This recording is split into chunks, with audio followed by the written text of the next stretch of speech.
কি বলেন না আর আলেমরা আলোচনাও রাখে না, যে যেমন পারি যতটুকু নবীর ভক্তি ভালোবাসা সম্পর্কে আলোচনা করে।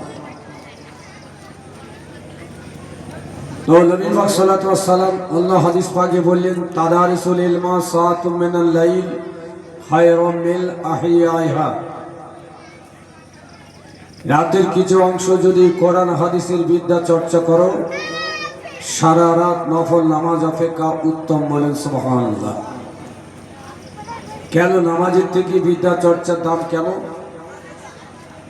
তাহলে একজন ব্যক্তি নামাজ পড়বেন একা নামাজি, আর কোরআন হাদিস নিয়ে আলোচনা রাখলে যত ব্যক্তি শুনবেন প্রত্যেকেই উপকৃত হবেন। একজন নামাজি নামাজ পড়লে একা উপকৃত, আর দ্বীনি শিক্ষা করা হলো ফরজ, আর নফল নামাজ হলো নফল। সেই জন্য নফলের থেকে ফরজের গুরুত্ব বেশি।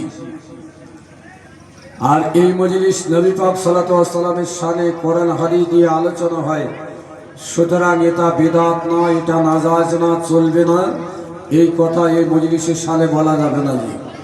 যদি কেউ জোর করেই বলেন চলবে না, তাহলে ভাবতে হবে সে নবী পাকের বিরুদ্ধে মত প্রকাশ করবে, সে নবীর বিরুদ্ধে কথা বলল। قال عبد الله بن عباس رضي الله تعالى عنهما قال الله وكا في بيت ولادة النبي صلى الله عليه وسلم فيستمعون القوم ويحمدون الله ويصلون على النبي فجاء النبي صلى الله عليه وسلم من فعل بكم هلت لكم شفاعتي।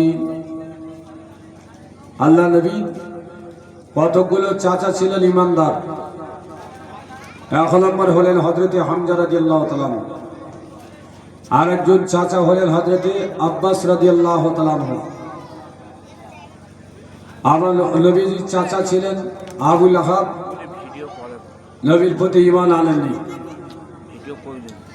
তাহলে হযরত আব্বাস রাদিয়াল্লাহু তাআলার ছেলের নাম